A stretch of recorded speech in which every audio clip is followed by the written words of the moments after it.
Вы смотрите очередной выпуск детских новостей. В эфире работаем мы, Володя Михайлов и Тамара Степанян. Здравствуйте! Впереди долгожданные летние каникулы, а это значит целых 3 месяца отдыха впереди. Многие проводят его в лагере, кто-то в деревне у бабушки с дедушкой, кто-то за границей. Тома, а как ты собираешься провести эти летние каникулы? В июне я поеду в школьный лагерь, а в августе мы всей семьей поедем на Байкал. Володя, а как ты будешь проводить свои летние каникулы? Завтра мы с родителями и бабушкой поедем в Санкт-Петербург. Мы там будем 2 недели. Потом я собираюсь пойти в 2 летних лагеря. Но некоторые дети используют это время для личного заработка. Трудоустроиться можно с 14 лет. О том, сколько детей в этом году планируют подработать, в сюжете Никиты Павлова. Этим летом Комитет по занятости населения планирует трудоустроить 2900 детей. У нас по республике от 14 до 18 детей всего 59 тысяч. И мы планируем охватить их еще и конкурсом «Трудовое лето» среди муниципальных образований. Мы проводим уже 3-й раз с Министерством образования и науки. И у нас активно участвуют районы, и дети награждаются путевками в осенне-зимние каникулы в лагерь «Сосновый Бор». Летнее трудоустройство детей помогает не только заработать деньги, но и приобрести новые полезные навыки. Так, например, в Хатасской агрошколе дети учатся заниматься овощными культурами, цветами и другими растениями. Дети устраиваются на работу как взрослые, регистрируются через портал госуслуг. Это записывается в их электронную трудовую книжку. За 3 сезона, это 3 летних месяца, на работу в СХПК устраиваются в общем порядка 100 человек. Первостепенно это, конечно же, льготные категории граждан. Дети из многодетных семей, семей участников СВО. Условия трудоустройства – это то, что они работают 2 часа в летний период, 3 сезона, и один ребенок должен работать только в 1 сезон. То есть он не должен работать в 1-й сезон, 2-й и 3-й сезон. То есть только 1 сезон работает, получает зарплату. Соответственно, у нас при школе есть СХПК. СХПК оплачивает им зарплату, и также есть соглашение с Центром занятости. Урожай, который школьники собирали летом, поставляется в школьную столовую, а также продается населению. Помимо этого, в агрошколе производят и другую продукцию – уху и иван-чай, которые впоследствии отправляются и бойцам в зоне проведения специальной военной операции. Кроме сельского хозяйства, подростки могут работать и в других сферах. Детям можно работать рабочими, на уборке территории, благоустройства, курьерами, а также в организациях образования, здравоохранения, культуры и искусства. Я начал здесь работать, потому что тут очень удобно. Удобный график, после школы сразу зашел, 2 часа поработал, ушел домой. А если появились дела, то после дел можно сразу зайти, пока агрокуб все еще работает. Но помимо этого существуют и некоторые ограничения по трудоустройству для подростков. Например, школьникам нельзя работать ночью, сверхурочно и вахтовым методом. Запрещено работать на предприятиях с опасными и вредными условиями труда. В день дети могут работать не более 4 часов, если им от 14 до 15 лет, если от 15 до 16, то не более 5 часов, а если возраст составляет от 16 до 18 лет, то не более 7 часов. Никита Павлов, Нюргун Старостин, Якутск, Хатассы. Основной этап единого государственного экзамена начался в Якутии. В числе первых экзаменов – история, литература и химия. ЕГЭ – это важный момент для выпускников школ. Но бывает так, что по ряду причин некоторые не могут присутствовать в назначенный день экзамена. О пересдачах ЕГЭ расскажет Кристина Катаконова. Что будет, если не сдать обязательный ЕГЭ? Экзамен можно пересдать в резервные дни или в следующем году. Аттестат о среднем общем образовании получают те, кто сдал обязательные предметы на минимальный балл, удовлетворительно по базовой математике или 27 баллов по профильной, а также 24 по русскому языку. Без этого выдадут только справку об окончании школы. Остальные предметы нужны только для поступления в вуз. Если не сдали один обязательный предмет, можно попробовать еще раз в резервный день.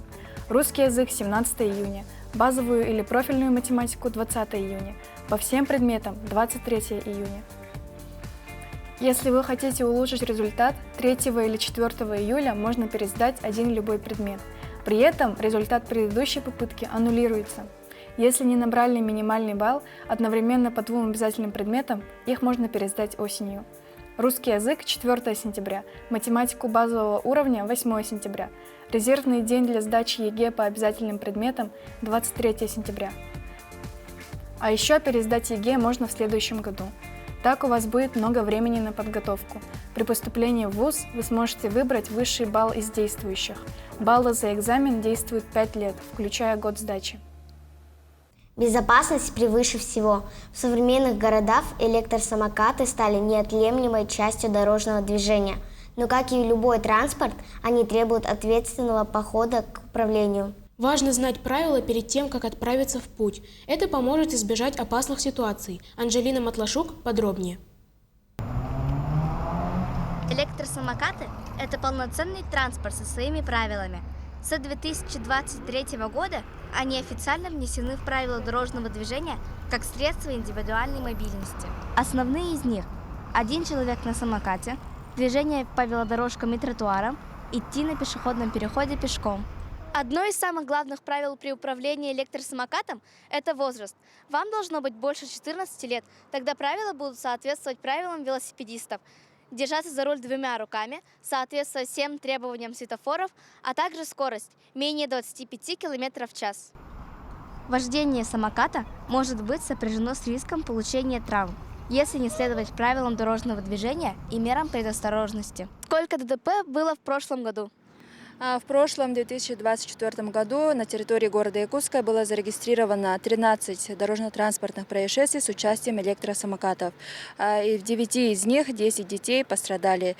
И у всех детей в основном были тяжелые травмы, то есть это как сотрясение головного мозга, но в основном травмы головы. Важно помнить, это не просто игрушка, а полноценное транспортное средство со своими уставами. За нарушение предусмотрены штрафы. Помните, ваше поведение на дороге влияет не только на вашу безопасность, но и на комфорт других участников движения. Будьте внимательны и соблюдайте правила для своей безопасности и безопасности окружающих. Анжелина Матлашук, Нургун Старостин, Якутск. В Якутии поставить спектакль о героях-якутянах, участвовавших в Великой Отечественной войне. Постановка «Орлы Великой Победы» основана на пьесе Любови Васильевой и покажет зрителям историю республики тех лет. Постановка дополнена военной и послевоенной видеохроникой. Подробнее о спектакле расскажет Алексей Сургутский. Спектакль «Орлы Великой Победы» повествует нам о страшных годах Великой Отечественной войны. «Орлы Великой Победы» – это спектакль, поставленный к 80-летию нашей Великой Победы. Мы хотим, чтобы наша молодежь, наши дети, внуки этих героев знали историю нашей победы. Спектакль показывает нам историю былых времен и о подвигах наших героев в Великой Отечественной войне. Его цель – донести до молодого поколения о героическом прошлом наших героев и о том, насколько память о нем важна для построения будущего. Цель спектакля – отдать дань уважения 3 героям Советского Союза – Николаю Кондакову, Алексею Миронову и Николаю Степанову. Чтобы нынешняя молодежь знала, гордилась и не забывала подвиги наших предков. Расскажите нам о своем герое. Я играю в этом спектакле Алексея Афанасьевича Миронова. Он уроженец Вилюйского улуса, герой Великой Отечественной войны. Во времена войны он служил снайпером, был инструктором и одним из зачинателей снайперского движения в битве под Москвой. Насколько важно показать молодому поколению историю прошлых лет? По-моему, очень важно, потому что молодое поколение, дети должны знать, через что прошли наши деды, прадеды, бабушки. Это были настолько тяжелые времена, что это история. И мировая история, в котором непременно приняли участие наши деды, бабушки. Поэтому обязательно должны знать, я думаю, чтобы не потерять свои корни. Как признается художественный руководитель театра юного зрителя Алексей Павлов, идея спектакля, который раскроет тему о якутских героях, пришла еще в 2015 году. Идея постановки спектакля пришла в мою голову перед празднованием 70-летия Великой Победы в 2015 году. Я подумал, надо ставить спектакль о своих героях, которых многие знают, люди старшего поколения. Одной из задач спектакля является вовлечение молодого поколения в историю тех времен. Нынешнее поколение должно помнить подвиги наших прадедов, героев Великой Отечественной войны. Память о былом времени будет жить всегда в наших сердцах.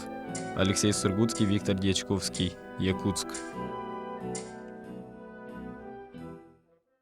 Не словом, а делом. Под таким девизом воспитанники Мюрюнской станции юных натуралистов вступили в экологический отряд в рамках всероссийского проекта «Эколята. Молодые защитники природы». Всего в отряд вступили 308 детей, которых разделили на 3 отряда.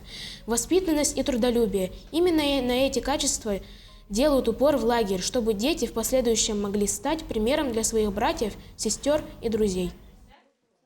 Они будут работать именно по направлениям по экологическому воспитанию подрастающего поколения.